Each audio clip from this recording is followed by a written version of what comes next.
certainly with the ball, these number 8s have to be slightly different to what we used to. Do you want someone who can get in the box and get themselves on the end of things as well? He's the oldest on the list, but I do think despite that, I think we'd make accommodations to get him in still. Hello everyone and welcome to the Red Men TV. I'm Steve Hood, this is Josh Williams. It is the Deep Dive Summer Transfer Special. We've got a 4-part series for you looking at the ideal Liverpool transfer targets. Who should Jörg Schmadtke, Jürgen Klopp and co. be looking to sign? What are they looking for in players when they do sign them and all that? And who better to ask and teach me than Josh? So Josh, what we're going to do to let the people, and you know, I'm sure you do know, these people might not, we're going to pick some specific positions on the side where we think Liverpool are going to potentially upgrade or maybe need to upgrade. We're going to teach what the position involves, what type of players fit the bill, what they need to be able to do, and then most importantly, we're going to ask you for some names as well, who you think if Jörg's watching or listening, who he should be on the blower to. And unsurprisingly, mate, because I think it's fair to say you would agree, after what we've just seen last season, the Liverpool need midfielders. Number 8 is probably the thing. Would you agree with that? Would you go along with that as well? Yeah, well, it's a good place to start, I think, mate. I think it's the position that we've struggled with all season, isn't it, with the midfield department. And we seem to be getting linked with a lot of number 8s rather than number 6s. So I think it's where we're going to go first in the market. I think we're going to sign midfielders first, number 8s first. So as you say, I've just come up with like a general criteria as to who Liverpool can go for in terms of players. But before that, as I said, I've got that criteria in, just like quite vague, general, but... Can we have a look at it on the board then? For those who are watching, I've got the board. For those who are listening, we'll explain what we're doing. So we've got Liverpool set out here in effectively 3-2-5 almost. It was basically Trent Alexander-Arnold's moved in from right back. He's gone alongside the DM. So we've got him, like that would be Curtis Jones recently. That would have been Jordan Henderson, who I'm pointing at now. So we're looking at these two players in particular. Now, I'll be honest, peek behind the curtain, I first said about these players and I was maybe thinking we would do these as separate things, but you said to me, actually, what Jürgen wants from these number 8s, regardless of left or right, was kind of the same thing. Can you explain that a little bit? What basically what Curtis is doing and what Jordan's doing, you effectively think are very, very similar jobs? Yeah, I think it's symmetrical. Yeah, I think it's identical. Basically, the only differences is sometimes you might want someone who's left-footed, someone who's right-footed, or whatever. And I think that they do behave slightly differently on the pitch based on their own qualities and stuff like that. But I think generally what this number 8 does and this number 8, for the most part, are virtually identical. Yeah. And I think another thing as well, in terms of like a little caveat for this, when I say number 8, the players I've picked out and the criteria and all that, it's specifically for this system, not for the 4-3-3 from last season, for example. The original 4-3-3, I would be picking out different players here, and I'd have a slightly different criteria. And, you know, we don't know if Klopp's going to keep this, do we? But if he does keep this 3-2-5 thing, certainly with the ball, these number 8s have to be slightly different to what we used to. And it would make sense for him to do that, Josh, because we were rubbish until we moved to it, and then it worked. It sprung Liverpool into life. Ultimately, they go 11 games unbeaten at the end of the season. Most of those, the vast majority, was used in this formation. We saw how it improved Trent, it improved Gakpo, it improved Konate. So I think we're safe to assume that he would do it, because if he wasn't, why would he have just done it now? You know what I mean? I reckon we're safe to assume. I mean, if someone comes out in the meantime and tells us differently, which I don't think they will, by the time pre-season starts, we might know. But I think we're pretty safe to assume that why would you change it? Because it worked so well. With that being said, then talk to me about these number 8. So it was Curtis Jones for the majority and Jordan Henderson. We saw a little bit of Thiago coming off the bench and stuff before he got injured. Harvey Elliott a little bit. But in terms of what Jürgen's asking from this right-handed side, number 8, this left-handed side, in this new formation, what does he want them to do? What's he expecting from them? Well, I think Curtis Jones is actually a good sample for what Liverpool are doing at the minute. He's very intense on the defensive side of the game, loves to press, which is nice because he's already starting high up the field anyway in the final third most of the time. Klopp recently labelled these two players actually as number 10s rather than number 8s. That's essentially what they're doing. Yeah. Playing in the final third a lot of the time, linking the play, ideally keeping the ball, offering you control and all that sort of stuff. And I mean, I can touch on the criteria if you want. Yeah, absolutely. Yeah, go for it, mate. Yeah. I mean, first of all, I think the age is an obvious thing. You know, obviously, we want players who are aged 25 or under mainly. 26 at a push, but that's generally how Liverpool do things under FSG. We know that. I think we want these players to be ideally like quite ball dominant in terms of getting lots of touches, shown for the ball at all times, even despite being in really pressurised areas of the pitch. Can I ask on that one, because I think that suits Curtis Jones. I think there was a question at the end of the season whether that suited Jordan Henderson a little bit. Yeah, I agree. It's always felt to me like Jordan was doing a job for the team, and he does it willfully. But there were times where on that it felt like the quality on the ball perhaps just wasn't where the level it needed to be, because moves could often break. He was quite lucky. He had Mo Salah, he had people around him, but in general, when I saw the list that you had there, I was thinking maybe that's where they're looking at this team. If they were going to, if they only signed one, for example, God forbid they do, because I think they need more, it would probably be Jordan who would be first out. Would you agree? And if so, is it because, like I say, and this is really knocking Jordan Henderson per se, but like the ball playing ability perhaps is something that he could do with, Liverpool could do with improving in that right-hand side in particular. Yeah, definitely. I think Henderson, for me, he's not a number 10. I think most people would agree with that. Yeah. I think he's helped being this high up against the ball, because he's a natural presser. He's good at harrying opponents, isn't he, and things like that. But I think within this system, his ideal role would be where Fabinho's playing. But if you pick between Henderson and Fabinho, even though he's had a bad season, I'd probably still lean towards Fabinho as a 6, to be honest, rather than Henderson. So I think in this system, Henderson probably is on the bench. Is that a controversial take? No, I wouldn't think so, mate. I think people, and also, mate, I wouldn't be shocked, and this might be a controversial take, and we're going to talk about defenders in later series on down the line. I wouldn't be shocked if he's Trent's replacement in certain games, where they ask him to just if he's the one who shuttles, because I think with time and space he might be better on the ball. He might be able to pick his passes out. So if Liverpool are going to stick with this formation, and the defenders want for another show, but Trent can't play 50 games doing it. And at the moment, it's very, very heavily reliant on him. So my thinking is if they did improve at number 10 or number 8, whatever you're going to call it, and that allows Jordan to effectively become Fabinho's backup or Trent's backup, or a little bit of both here and there, effectively a bit James Milner-like, where he can do 2 or 3 roles, but he's never your ideal first choice in any of them. I think that might be where we're going with Jordan. Because I agree with you. By the end of the season, he looked knackered for a start. All he was doing all day was just running around Mo Salah, and he looked like bloody hell. That looks hard. That looks like a hard task. But the flip side, mate, I want to ask you the next question, is that he did have Harvey Elliott available to him a lot, and that thing of being comfortable receiving the ball in tight areas and using it, Harvey can do that, but he did still choose to go with Jordan. Was that more to do with the press, the defensive side of that role, even though it's an attacking role? Does that make sense? I think so, yeah, but Harvey Elliott is a big presser though as well, so that was an interesting decision that Klopp made. That actually, I do think Elliott is well suited to this, by the way, and I think Curtis Jones is well suited to that side. The only thing with Elliott is he's still a kid, isn't he? Is he 19? Something like that. So I think when you've got Henderson there, a bit more seasoned, Liverpool were going through a tricky period, weren't they? And I think he said at one point, counter-pressing is your ticket into this team. Henderson's a natural with that stuff. So I don't know, maybe he was going for Henderson just for the rest of the season, and then maybe moving forward he comes out the team. But in terms of this number 8 role, /10, I don't think it's perfectly suited to Henderson now. So I think we can upgrade on that. Even though hopefully he won't have kind of like a Cristiano Ronaldo fallout where he struggles with being benched all the time. And because I do think I agree with you, I think he'll have to become this Milner, jack of all trades. We use him wherever we need him, but he's not a starter every week. I think that's where he's going. Yeah. Moving on then, characteristics, you just mentioned there about receiving the ball in tight spaces and stuff like that. Sticking with on the ball stuff then, what else are we looking for? So we'll do the defensive sides of it secondly, but on the ball, what does Jürgen want from them? What is it? Again, is it just moving the ball quickly? Is it pickpocket space? What is he after in these lads? Well, if you just think about it, the number 10 kind of role that we're doing at the minute, I think they need to be at home in the final third. They need to feel at home when they're playing in the final third. Again, that doesn't do Jordan any favours, does it? Bless. No. I feel like we're killing Jordan there, but Curtis felt a bit more. That feels more Curtis Jones like than Jordan Henderson. Would you agree with that as well? Yeah, and I think we've seen that as well. I think Jones has looked a lot more comfortable, and he played as a forward in the academy and things. And Henderson has looked. To be fair, he's done it to a decent level. Yeah. He's done it a bit like Xhaka at Arsenal. You wouldn't expect him to be comfortable doing that, but he can do it to a reasonable level. A lot of players, though, if you push them towards the final third, all the pressure on the players in those areas and stuff like that, they can get a bit of a nosebleed, they look a bit unfamiliar and stuff. And I think if you think of some of the players Liverpool have got at the minute, Thiago, again, you want Thiago in the middle third, mate. You don't want Thiago in the final third.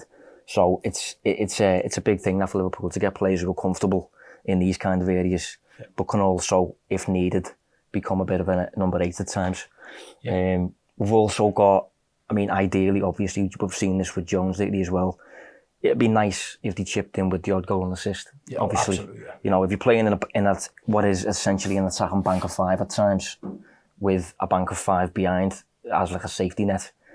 If you're in that bank of five and up front, you need to be delivering goals and assists. And we don't have anyone, do we, mate? No. Curtis started doing it at the end, but it's only 3 goals he scores. Yeah. 2 of them come in one game, and by the way, a really good game at Leicester. Henderson's not known for it. Harvey Elliott actually probably should score. He doesn't score enough. You know, he played a lot of games this year, and you're all right. That's the one thing when I was looking at these roles, I was thinking there isn't actually anyone really who you'd say, you know, if you could get 7 to 10 goals out of them, there's no one I would be confident in the squad at the moment. Yeah. Unless you put them on, unless you put someone on pens, but you're not going to. Salah's decided he's still taking the pens. Who's going to get those? I agree with you on that. I think that could be a really key one. Yeah. You know, looking at goals and assists, because listen, we've got 5 forwards. I understand that, and they'll all rotate between each other. But if you can chip in from the middle of the park, it doesn't have to take the pressure off those strikers if they're having off days or whatever. Just someone else you can get. Like what actually, to be fair, Jones started doing it, arriving late at that back post and just finishing moves off. Yeah. His Tottenham goal and his Leicester goal are both that. That was one thing I was thinking of. Do you want someone who can get in the box and get themselves on the end of things as well? Because, like I say, we haven't really had that other than maybe an 8-game spell of Curtis, really. Yeah. Well, if you think of Manchester City and Arsenal, for example, who've both used this system this season, I think Odegaard is double figures in goals and assists. And I think that's without penalties off the top of my head. And if you think of City, you've got De Bruyne doing this, and even Gundogan, mate. He scores a lot of goals, Gundogan. Yeah, he reminds me of Wijnaldum, just arriving late at the right time and delivering the odd goal. In fact, it'd be interesting to see Wijnaldum in this. Maybe he's a bit too old now. I don't think we've ever done a midfield show where no one's mentioned Gini Wijnaldum's name. It always comes up. I know. Bernardo Silva's in the same boat, isn't he? You can just when you look at City's midfielders, you can think he can get you a goal in. And again, the same with Arsenal's lads. You think, he could probably get us a couple of goals. Well, even Xhaka scored a few. Yeah. Xhaka scored more than you'd expect this season. Yeah, he did. Yeah. So I'm with you. So goal scoring definitely. Anything else on the ball before we start looking at maybe the defensive side of those roles? Well, just they need to be really technical, obviously, close control and that sort of thing. Skillful, ideally, an eye for a pass. And I think another thing is just generally making the ball stick, if you know what I mean. Yep. As in completing a fair amount of the passes, not giving the ball away a lot. Because if you give the ball away a lot in these roles, you're constantly running backwards, conceding counter-attacks and stuff. And I think Jones, again, has been a really good example of that. He gives away the ball about... I think I looked at it recently, actually. In the games he started since coming into the team, he loses the ball about 5 times a game, which is fine. You know, there's no issue that. I think Henderson, over the same period, has lost exactly twice as many balls as Jones has. So I think if you're playing with this system, you need these players to essentially keep the ball, find teammates, make good decisions and that sort of thing. But other than that, I think that's mostly where we're at when it comes to possession. What about without the ball then? Because you mentioned before, Jürgen did say, to get in my team, you need to be able to press.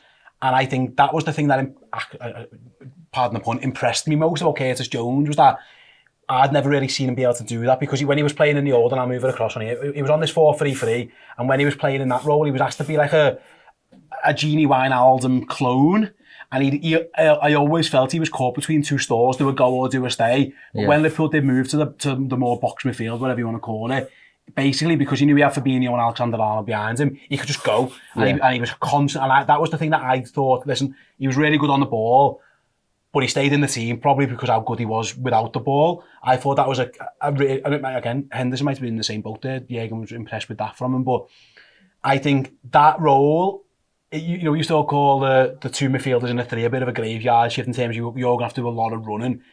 It still feels like these lads are still going to have to do a lot of running. Yeah. Well, it's only natural, isn't it, playing in the Jürgen Klopp team? And if you are playing this attacking bank of 5 here, your responsibility is to press immediately after losing the ball.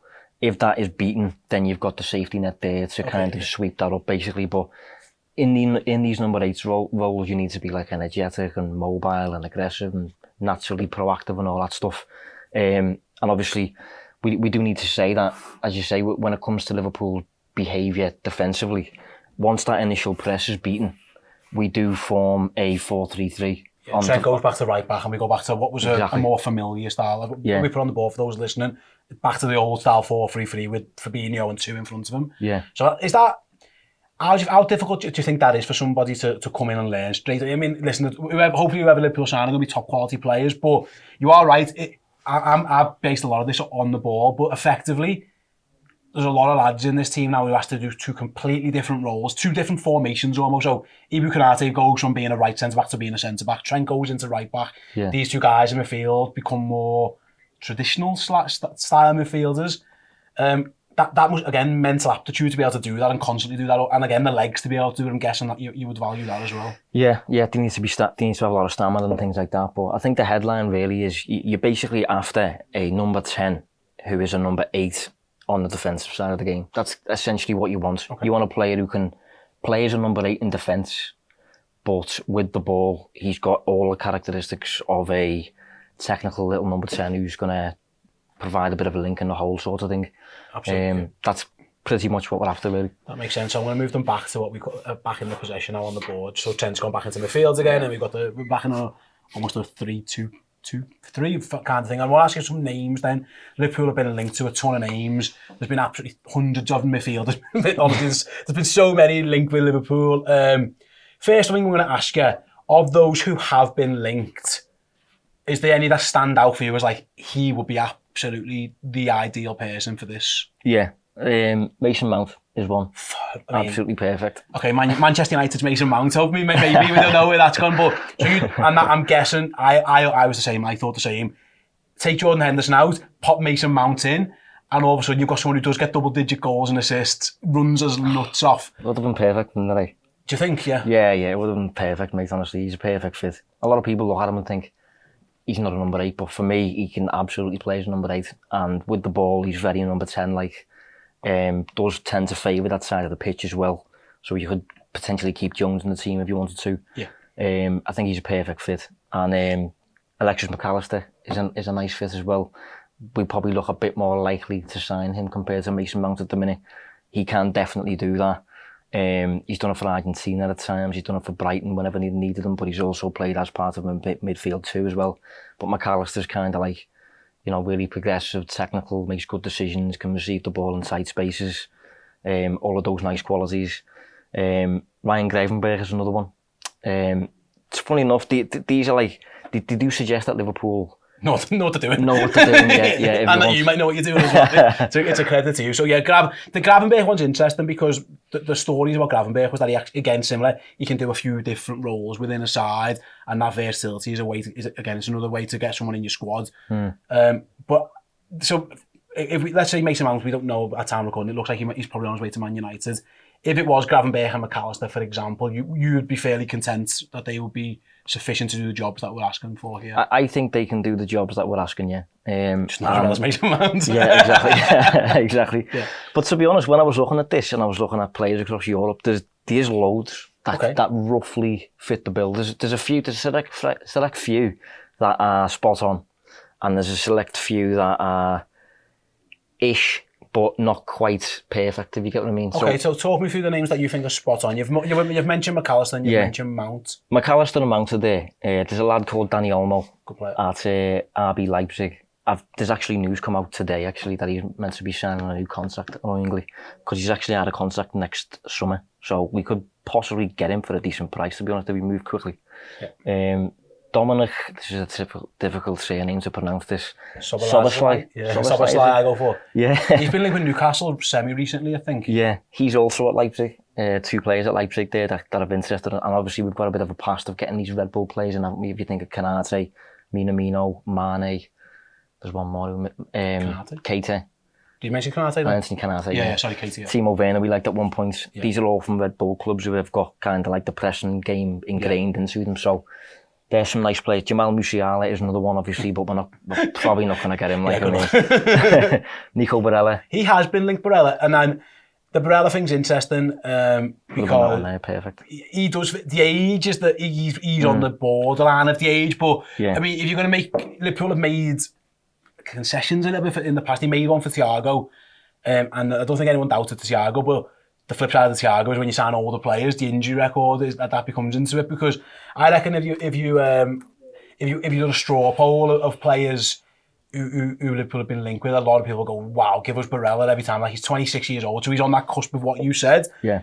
But I think, would you agree that he's probably his level's so high that you're willing to compromise on a couple of years of that, because sometimes you want to sign players for 2 contracts and sell them after midway through the second one. You're probably only going to get 1 contract out of a Barella, and then he's in his 30s. But yeah, I've agreed with you. I think he's brilliant, and I think he's the type of player you might make a concession for on the age kind of stuff. Yeah, I agree. Of all the players that I've listed here that I'm going to get to, he's the oldest on the list. But I do think, despite that, I think we'd make accommodations to get him in still. I think he's still young enough to be worthwhile, and he is, again, a perfect fit. And another Mount and another McAllister in terms of just being ideal, really, to the role.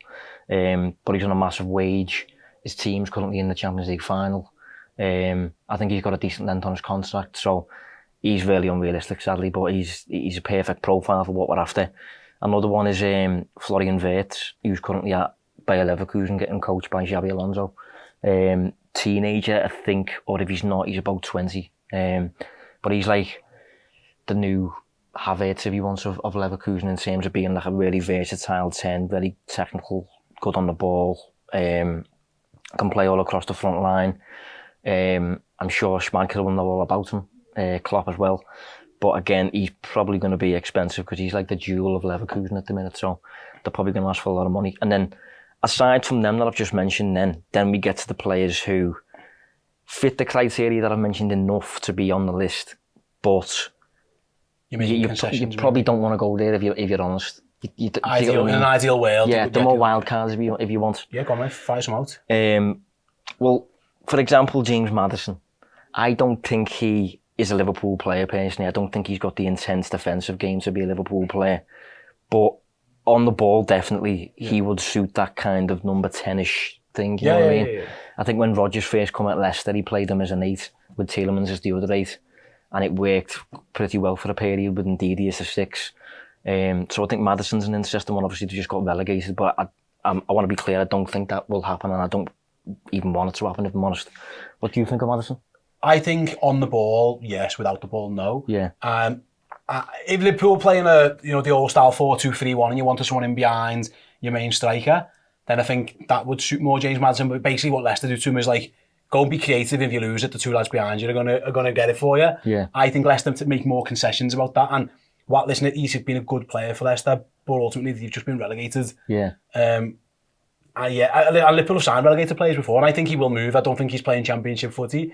He's at England international, of course, but I'm with you. I think you can get blinded by the white boots and the haircut and the stylish play, but then beneath that you're looking like, okay, is he running enough? Is he defensively strong enough? And it's mad because we're a very attack-minded team, but Jurgen's since day one he's always said, defensive stability allows us to be everything we want to be, and I don't think he would compromise that. I don't. I think that's one of the reasons potentially why he's never really broke through in the England squad as well. Because in comparison to Mount, there's similar players on the ball, but Mount's just an absolute dog defensively, and Maddison's a bit more of a luxury, I think. A few other players, Ryan Cherky is currently at Lyon. He's still a teenager, I think. Breakthrough season, but looks really, really good. There's a lad called Orhan Koku, who is the captain of PSV. He's getting linked with Dortmund as a Bellingham replacement, actually. He's one to look at. Mohamed Kudus, he's at Ajax. Did well in the World Cup. Yep. See him? Yep. For Ghana, I think it might have been. Yeah. Daichi Kamada is... Free transfer? Yeah. Kamada? Yeah. Yeah, Frankfurt. Free transfer. I think he's getting linked with AC Milan now at the minute. And Dortmund. Yeah. Yeah. Eberechi Eze is another one that I thought I'd throw in there. But I like him, man. I really like him. He's a baller. Yeah. The thing with Eze, again, you're getting him, he's coming in, and I think he fits in the Fabinho mould. If you bring him in and you teach him what he needs to do, because you think he's of a level. I think he's been outstanding, by the way, for Palace. But we're thinking, and I think we'd agree, in years gone by, Josh, Liverpool had the ability where the team was that good that they signed someone they could afford to bring them slowly. I think whoever comes in these 2 number 8 roles have to be day one. You have to be able to play straight away almost. Yeah. You might get a couple of weeks, obviously pre-season, whatever, depending when you drop in. But I don't think we're at a point where we can say to someone, we'll see it in November. Yeah. Like we did with Andy Robertson, we did with Fabinho, I think. And I think that might be where you'd be with Eze. I think going forward, you'd have no questions about him. Yeah. But I do think, this role where you maybe have a little bit more defensive responsibility. Palace, don't really make him do as too much of that, I think, from the bits I've seen of him. And the whole pressing game as well, he's never really, I mean, he's played for QPR and Palace, I don't think either of them off the top of my head have ever installed like a pressing game, so that would be very new to him. But he's a good player. Yeah, he's a good player, good age, English, homegrown and all that stuff, so... Gabby Vega as well is another one. I think he plays for Celta Vigo, youngster, about 20 or something like that, Spanish, really technical. I have got a curveball though. Go on. Kai Havertz. Okay. What do you think? Obviously, I don't think it will happen. I want to be clear on that. Well, there's a Chelsea fire sale. Yeah. Kovacic and Mount and things. Like, it hasn't worked for him. Well, they play them up front. Yeah. That's what Chelsea have decided to make Kai Havertz their number 9. Listen, it worked in one game. He won in the Champions League, so they'll be job done. He was worth every penny. I mentioned. I see it. I see the fit. Yeah. As a 10 /8, I do understand where you're going from. Yeah. I know. By the way, there's been a lot of the links Liverpool have been. You didn't mention this in your characteristics before, and there's been a difference, but like there's a height thing as well to look at. You know what I mean? He has. I know. Maybe you're McAllister, I haven't got that, but he does have that. You know, he's a big old fella. Yeah. So it is a curveball. It's a massive curveball, yeah. It's just a wild card shout in its truest form, really. But he's still only 23, mate. He's left-footed, 6'1". Chelsea don't seem to want him. He's got about 2 years left on his deal now. And I do think he fits the role, and he needs to sell players. It will never happen. It won't happen. But I'm just talking more profile-wise, and if you're being really bold, you could maybe test the water or something with it. Matthias Nunes is another one. Most of the season I haven't been keen on him. And I'm still not that keen on him, to be honest. But that was mainly because the original 4-3-3, I didn't think he was a fit. In this, he's a bit more of a fit because he is attack-minded. For Wolves this season, he's played on the right, on the left, as a 10. So he can do a lot of things, and he's got something special about him. You can see it. But you just mentioned there about delivering immediately. I think he's a rough diamond. I think he's a bit of a Nunes in terms of... It's ironic because when we were linked with him, it was when we were playing 4-3-3 and then we moved systems and then it kind of cooled. Yeah. And I'm with you, I thought we'd do it around. I didn't think he fitted that, but I could see how he fits this one more because basically, yeah, I'm with you. There's a curiosity there because it feels like he fits more in the system, but then Liverpool's interest seemingly cooled, although who knows, there could be a list of players and he's probably still on it somewhere. Yeah. And the final one I'll add is a lad called Enzo Lafay, who currently plays for Lorient. Really good season. Looks like a proper moneyball lad, to be honest, in terms of his numbers just being through the roof in a lot of departments. He's on a very, very low wage. Out of contract in a year, I think. So he'd cost buttons. 23, I think he is. Bournemouth tried to get him in January, but he said no, because he wants to go higher. It won't happen. I don't think it will happen anyway, but you never know, mate. Maybe like a Brighton to get him to replace McAllister, I can probably see happening. Yeah. I did reluctantly at the very, very end throw in Kevin Thuram because he's in the news at the minute, he's getting linked. But if I'm totally honest, I don't see it. I don't see the fit there, personally. I see Kevin Thuram more... Yeah, again... Original 4-3-3. Yeah. I do. yeah. This, I just don't, mate. I don't know what it is. There's elements of his game where I do. He's a really keen carrier of the ball over large distances and he likes to dribble and stuff like that. And he is pretty technical if you watch him and stuff, but I just... Those qualities, like the long ball carrying and all that, you don't do any of that if you're in this role, mate. You've got to be super technical in really small spaces, really good eye for a pass, really agile and energetic and things like that. And I don't know. He's on the list just, but I don't overly see it. Okay. If I'm honest. I mean, there's plenty of names you've thrown out there. Yeah. There've been loads, by the way, absolutely tons of them. Let's take Mason Mount out of it for now because we think he might not be available. Think that things might change, but I'm saying to you, right, mate, go and pick yourself 2 number 8s for Liverpool to go and sign this window. What would your... In an ideal world? You be you. Yeah, whoever you want. You can as in, like... Off your list, don't be coming back to Kevin De Bruyne and then David Silva, but... Musiala? No. I mean, if you want to, you can say that, but I mean...